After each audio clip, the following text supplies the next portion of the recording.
아, 참 가족적인 동네네 유모차 끌고 다닌다. 내 집 마련하는 거니까요. 예, 그래서 그렇게 임장을 하시면 더 많이 느낄 수가 있죠. 안녕하세요. 소쿨TV 잠실쌤입니다. 안녕하세요, 소콜입니다. 오늘도 내 집 마련을 꿈꾸는 여러분, 오늘은 정말 중요한 얘기를 해볼까 합니다. 바로 임장인데요. 요즘 보면 돈을 내고 단체 임장을 가시는 분들이 되게 많더라고요. 그렇죠. 네. 과연 이런 임장 방식이 효과적일지 아니면 소쿨님께서 다른 임장 방식을 추천해 주실 수 있을까요? 요즘 돈을 내고 단체로 우르르 몰려서 다니시는 분들이 있어요. 저도 이제 아파트 단지를 이렇게 다니다 보면 한 10명씩 막 뛰어다니더라고. 주차하는 게 막 사진 찍으면서. 그래서, 저 사람들이 뭘까 했더니 사람들이 탑카페에서 그렇게 배운다고 그러더라고요. 그것뿐만 아니라 이제 부동산 가서 집을 보여달라고 그래서 막 집을 막 내부를 막 보고 이제 흠을 잡으면서 막 깎는다고 그러는데 저는 그거는 굉장히 경솔한 짓이라고 생각이 돼요. 그렇게 남의 집을 이렇게 보는 게 쉬운 게 아닌데, 우리나라 사람들의 그런 약간 정문화에서, 그냥 조금 보여주지 뭐, 요 정도인데, 그거를 또 사진으로 찍어서 막 임장보고에서도 넣고 이러신 분들이 있는데, 그거는 굉장히 잘못된 행동입니다. 그렇다면 25년차 투자자 소쿨님이 생각하시는 부동산 임장이란 건 어떻게 정의하시나요? 이게 집값이 입지가 차지하는 비용이 많아요. 아무래도 이 집 시멘트 값은 30평 해봤자 얼마 안 돼요. 이게 원가 계산해보면 진짜 싼데, 서울 같은 경우에는 평균 12억 정도 하잖아요. 그 건물 값은 거기에 한 4분의 1? 3분의 1 정도밖에 안 돼요. 그런데 집 시멘트 그 단지 안보다 그 바깥쪽을 봐야죠.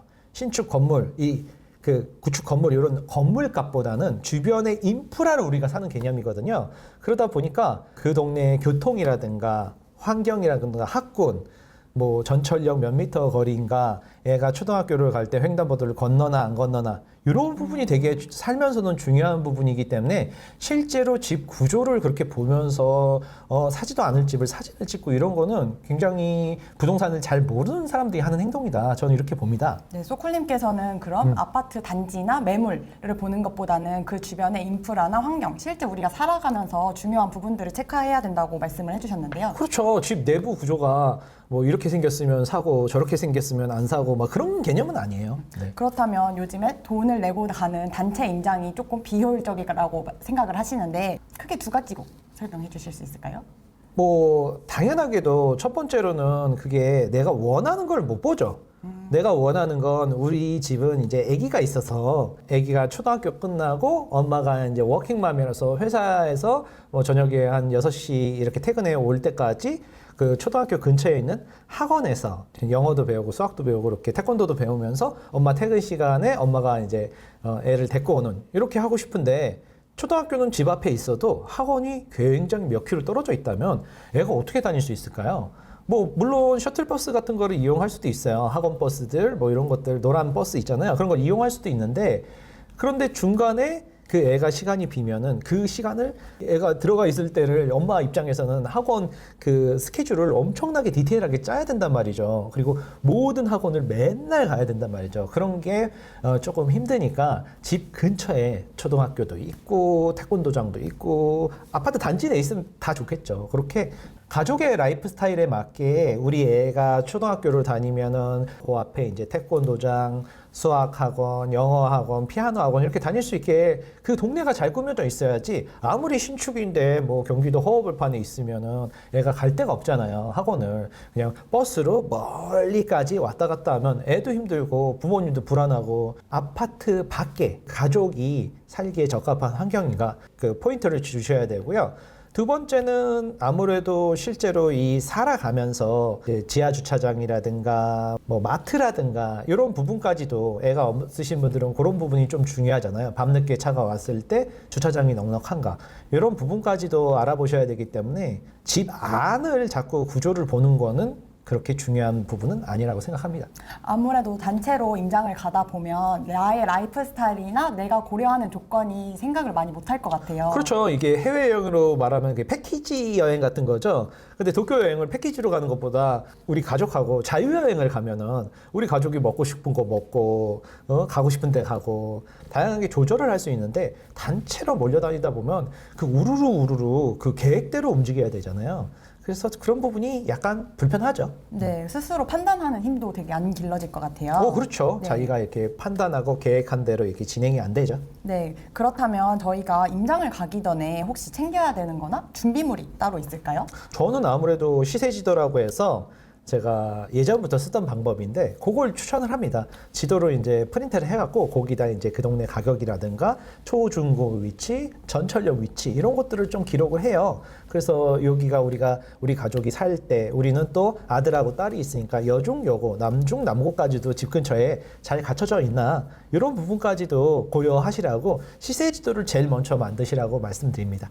네, 참고로 여러분 소클님께서는 시세지도를 만드신 창시자이신데요. 네. 그렇다면 시세지도 외에는 소클님은 더 챙기는 것들이 또 따로 있을까요? 가기 전에? 시세지도 외에는 아무래도 현장에 가기 전에 이제 부동산에 미리 전화를 해서 이쪽에 전세를 구하고 싶다, 매매를 하고 싶다, 뭐 장단점을 얘기해 주시라. 그럼 보통 이제 장점을 얘기해 주시죠. 그래서 미리 한 군데 정도는 부동산에 약속을 잡고 방문해서 부동산 사장님한테 그 동네 브리핑을 들어보는 게 좋은 것 같아요.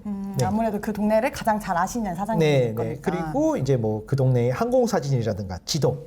네. 지도가 굉장히 중요하죠. 시세 지도를 그리기도 했지만 로드뷰, 거리뷰 네, 이렇게 네이버 지도, 카카오 맵에 있는 지도를 보면서 그 동네를 뭐 사이버 임장이라고 해요. 우리는 미리 이렇게 좀 돌아다녀 보고 그리고 지적 편집도라고 해서 그 동네의 성격 예를 들면 노란색으로 돼 있는 지역이면 그 동네가 주거 지역, 빨간색으로 돼 있는 지역이면 상업 지역, 파란색으로 되어 있는 지역이면 공장지대. 공장지대를 임장을 가나요? 이렇게 또 말씀하실 수가 있는데 의외로 뭐 공장지대가 여러 군데 있어요. 근데 현장에 가보면 거기 공장지대도 분명히 학교가 있고 아파트들이 있어서 공장지대인지를 모르시더라고요. 역시 시세지도 창시자답게 머릿속에 딱딱딱 정리를 해주셨는데요. 네. 그렇다면 저희가 시세지도를 그려서 네. 현장으로 가는데 임장 당일에는 현장 가서 저희가 뭘 체크해야 될까요? 현장에 딱 가서는 지도에 없는 거 인터넷으로 조사가 안 되는 부분을 봐야 되는데 제일 중요한 건 사람들의 표정이라든가 가족 구성원 그리고 어떤 얘기를 나누는지 그리고 어디 마트에 가서 어떤 거를 하는지 그리고 평일 같은 경우에는 아침에 출근길이 어떻게 되는지 뭐 이런 것들까지 자세하게 꼼꼼하게 보셔야 돼요. 그래서 동네 사람들이 줄 서 있으면 저는 같이 줄을 서요. 그래서 여기 맛집인가 봐요. 그러면서 같이 줄 서서 먹어요. 그래서 그렇게 동네 사람들이 이제 이렇게 모여 있는 데라든가 공원이라든가 그런 데도 많이 돌아다니죠.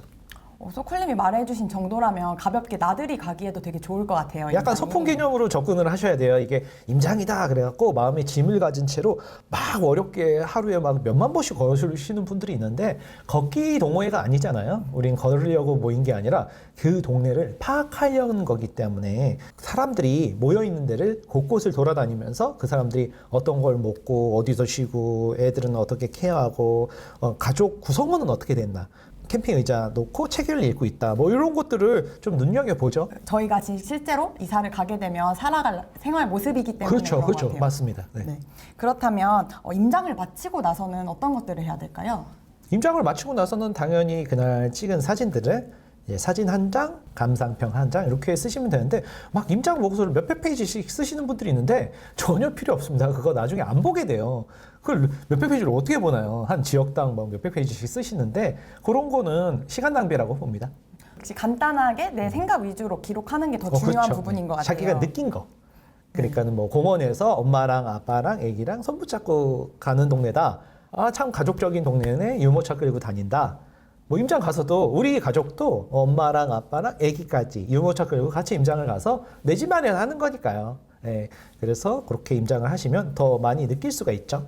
네, 그런 기록들이 쌓이면 또 나중에 전과 후를 이렇게 비교해 볼 수 있는 좋은 자료가 그렇죠. 되는 이제 것 같아요. 여름에 이 동네가 어떤지, 겨울에 눈 왔을 때 어떤지.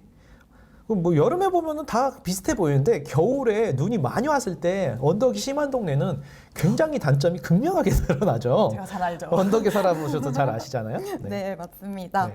또 추가로 말씀드리면 아파트 단지 내에서는 층간소음. 이게 스트레스가 의외로 받아서 내가 살 집을 부동산 사장님하고 구경을 할 때 저는 좀 물어봐요. 매물 임장을 할 때요? 그럼요. 예, 그럼 매도자분들은 약간 말씀을 안 하세요. 세입자분들은 좀 솔직히 얘기하세요. 그렇죠. 내 집에 자기 집의 아니니까. 단점을. 그래서 층간소음이 좀 있어요. 이렇게 얘기를 하시면 그런가요? 윗집에 이제 아들이 셋이 살고 있어요. 그러면은 저는 제가 실거주로는 못 살려니까 뭐 살기는 조금 힘들 수가 있잖아. 애들이 셋인데 이제 유치원생이다, 막 초등학생이다 그러면은 뭐 온 집안에서 뛰어다니니까 그런 부분 좀 피하는 게 낫겠죠. 매물 임장을 볼 때는 그럼 윗집, 아랫집 누가 사는지도 되게 중요한 부분 같아요. 그렇죠. 아랫집은 제가 좀 조심하면 되는데 슬리퍼 신고 층간소음 조심하면 되는데 윗집은 이렇게 좀 말을 해도 뭐 들어주시는 분들이 있는데 좀 안 들어주신 분들 같은 경우는 굉장히 스트레스를 받고 사니까 저는 요즘은 그 층간소음 문제 때문에 꼭 윗집을 어떤 사람이 사는지 복도에 가보면은 뭐 자전거 세대 있고 맞아요. 티가 나죠. 그렇죠. 티가 좀 나죠. 예, 그래서 이제 살짝 물어보면 아기가 있으면 뭐 중고등학생, 초등학생이라도 있으면 뭐 집 조용하니 이렇게 물어보면 살짝. 그 애기들은 또 솔직히 얘기하더라고요. 저 엄청 시끄러요. 그런 거를 저희가 중학생 여자애가 한번 얘기하는 걸 봤거든요. 그랬더니 어머니가 되게 당황하시더라고요. 매도자 분이셨는데 그래서 그러니? 그러면서 괜찮아요 어머니. 그러고 나와서 저 집은 못 하겠습니다. 사장님한테 얘기했더니 사장님이 그렇죠. 그러면서 앞에서는 얘기했다. 최대한 티를 안 네, 내고 네, 나와서 네. 사장님이랑 네, 이야기하는 그렇죠. 거죠. 네, 어쩔 수가 없죠. 그래서 그 앞에서는 이렇게 그냥 이렇게 자연스럽게 한번 물어보고 뭐 대답 안 하시는 분들이 많죠. 예. 그런데 그러면 뭐 그냥 예 그러세요. 그렇게 넘어가고.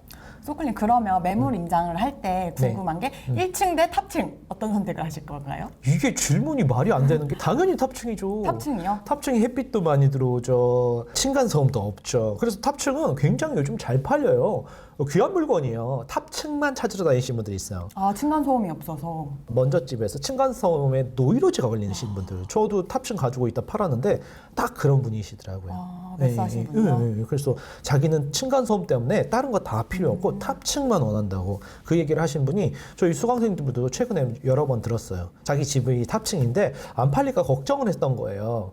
옛날에는 탑층이 인기가 없었거든요. 근데 요즘은 그렇지가 않습니다. 네, 보통 1층이랑 탑층이 가격이 아니에요. 싸게 나오더라고요. 탑층은 요즘은 인기 물건이 돼버렸어요. 그렇다면 1층 중에서도 네. 약간 일반 1층이 있고 네. 높은 1층이 있고 진짜 필로티 같은 1층이 있잖아요. 네. 이 세 가지는 어떻게 보시나요? 아니 필로티 1층 그러니까 현장에서는 그걸 뭐 보통 2층이나 3층이라고 불러요. 호수도 그래요. 200, 3호 막 이렇게 300, 1호 이렇게 돼 있거든요. 엄청 귀하죠. 거기는 필로티는요? 아들 둘이 있는 엄마들이 그것만 찾아요. 그것만 저 집 나오면 원하라고 딱 찍어놓고 그 동네에서 전세 살면서 기다리시더라고요. 오히려 기다리시는 분들이 있을 그럼 정도로. 그거 진짜 탑층보다 더 귀한 물건이 필로티 1층이에요. 1층은 싫고. 로얄층, 탑층, 필로티. 봐봐요. 어떤 아파트든지 탑층은 다 있단 말이에요. 네, 근데 필로티 아파트는 되게 드물어요. 맞아요. 네. 그러니까 필로티층이 되게 귀하죠. 아, 필로티층은 이거는 진짜 로열동 로열층보다도 귀한 물건인데요. 네.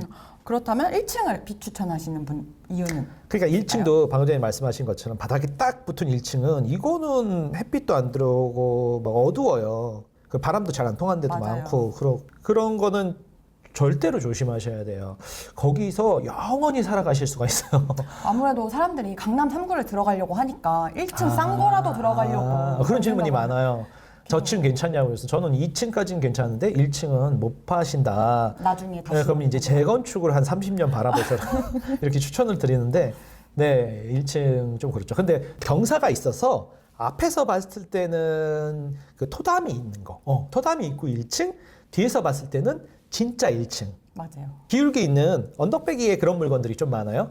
그런 거는 좋은 물건이죠. 네, 제가 관악구에서 그런 물건들을 봤었기 때문에 여쭤봤습니다. 왜냐하면 그런 물건들은 필로티 2층, 3층하고 똑같은 거예요. 밑에 사람이 안 살고 그리고 1층이 싫은 이유가 지나다니면서 사람들이 집 안을 들여다본다는 걸 제일 싫어해요. 맞아요. 1층 맞죠? 중에 보통 안게시트한 집들이 진짜 많잖아요. 블라인드를 쳐놓거나 네네. 아무래도 프라이버시 때문에 네, 그런 맞습니다. 걸 많이 하는데 네. 그 약간 높은 1층 같은 경우에는 그런 부분이 보완이 되는 것 같더라고요. 그렇죠. 그거는 1층이 아니죠. 필로티 2층, 3층처럼 굉장히 사람들이 선호해요. 그리고 제가 또 추가로 말씀드리고 싶은 거는 빛공해. 그거를 잘 모르시더라고요. 저는 이제 예전에 살았던 집이 5층이가 그러는데 아파트 단지 출입구 쪽에 있는 5층이었어요. 네. 근데 차들이 이렇게 들어오는데 1, 2층만 그 집으로 빛이 들어올 것 같잖아요. 자동차 헤드라이트. 헤드라이트. 밤에. 아니에요. 5층이 들어오는데 왜냐면 거기에 차 이렇게 둔턱 넘어가는 거 있잖아요. 유료철. 이렇게 속도 줄이라고. 네네. 이제 아파트 안으로 단지 안으로 들어왔으니까 속도를 줄이라고 여기 아파트 단지에서는 애기들 좀 방지턱. 많이 다니까 네. 방지턱이라고도 부르죠. 그게 있어서 거기를 넘어서면서 차가 위로 한번 들렸다 하니까 우리 집까지 헤드라이트가 들어오는 거예요. 5층인데도. 밤에 집에 이렇게 있으면은 불을 다 껐는데도 빛이 번쩍. 그래서 이게 뭐지? 이사간 첫날 되게 놀랐어요. 그랬더니 그렇더라고요. 그래서 5층이라고 방심하시면 안 되고요. 아파트 진출입로 그리고 지하 주차장 진출입로. 그죠? 맞아요. 그런 거는 밤에 가야지 확인이 돼요. 맞아요. 근데 밤에 집을 잘 안 보시잖아요. 예, 그러니까는 많이들 놓치더라고요. 맞아요. 이래서 아침, 점심, 저녁 모두 가봐야 되는 것 같아요. 그죠. 그런 자동차 헤드라이트 빛공해가 있고 첫 번째. 두 번째는 아파트 단지 앞에 뭐 상가들이 좀 있어요. 근데 그게 낮에는 잘 안 보여요, 여러분들. 임장 갔을 때. 근데 밤에 가보면 그 노래방도 있고 스탠드바도 있고 마사지 가게도 있고 막 이렇게 휘황찬란해요. 그리고 핸드폰 가게였나? 거기서 막 그 바람 인형을 해놓고 막 음악 소리를 하는 경우가 있더라고요. 그쵸. 어떤 날은 갔더니 그걸 안 해요. 근데 어떤 날은 행사하는지 그거를 계속 하더라고요. 그러면은 이제 그 소음 때문에 그 바로 앞에 있는 아파트 동들은 되게 시끄럽죠. 좀 빛공해, 소음공해 막 이런 것들이 놓치시기가 쉽더라고요. 네, 저도 놓치니까요. 맞아요. 되게 공감되는 부분이 저도 매물을 봤을 때 네네. 지하 주차장 있는 매물을 밤에 가보니까 빛이 네. 들어가는 걸 본 적이 있었거든요. 그리고 음식물 쓰레기 네. 버리는 곳이라든지 냄새, 아니면- 냄새. 네. 네. 그러니까 오감 임장이라고 하는데 그런 것들을 좀 예민하게 그래서 여자분들이 집을 잘 보는 이유가 오감이 좀 발달돼 있으니까 그런 것들을 잘 캐치해내더라고요. 그리고 또 지하 주차장 이렇게 내려갈 때 차가 이렇게 내려가면 이제 미끄러질 수가 있잖아요. 비 오는 날 또 그래서 거기다가 이제 요초를 조금 해놔요. 그래서 이렇게 두두두두 하면은 그 지하 주차장 내려가는 곳하고 붙어 있는 아파트 동은 한 5층까지도 진동이 느껴져요. 밤에. 그러니까 낮에는 잘 안 느껴지는데 밤에 한 새벽 2시, 3시쯤? 그때 집이 조용할 때 차가 이렇게 느껴지더라고. 근데 또 이거 소리도 진출입할 때 아, 소리요? 네. 아, 소리는 삐뽀삐뽀 소리가 나죠. 네. 그리고 거기서도 또 빛이 나오잖아요. 네. 그래서 그거는 이제 관리소에 얘기를 해서 이게 심하다 그래서 동 주민들끼리 막 민원을 넣으면 조금 소리를 줄여줘요. 빛도 약하게 하고. 네. 근데 아파트 진동은요? 그거는 해결이 안 되죠. 그죠. 예, 그거랑 외부에서 이제 그 앞에 있는 노래방이나 술집에서 들려오는 소음. 그리고 또 여름에는 그 앞에 있는 5층, 6층짜리 그 상가에서 옥상에서 루프탑에서 막 술 먹고 막 그런 게 홍대 쪽은 되게 심하잖아요. 맞아요. 이태원 쪽은. 그래서 그 동네 주민들이 못 살겠다고 막 민원 넣고 해도 아니 뭐 우린 여기고 당신은 아파트 다니는데 무슨 상관이냐 그러면서 계속 영업을 한다고. 그래서 홍대 쪽이나 이태원 조용하게 살고 싶은 분들은 다 떠나더라고요. 정말 저희가 실거주를 하려면 디테일하게 생각할 게 되게 많아요. 네, 부분이 많은 것 같아요. 네. 오늘 임장에 대해서 소쿨님이 되게 자세하게 알려주셨는데요. 혹시 임장에 대해서 궁금하신 부분이 있으시다면 아래 댓글로 남겨주시고요. 댓글과 함께 이메일을 남겨주시는 분들한테는 소쿨님의 임장 매뉴얼을 PDF 파일로 보내드리도록 하겠습니다. 감사합니다.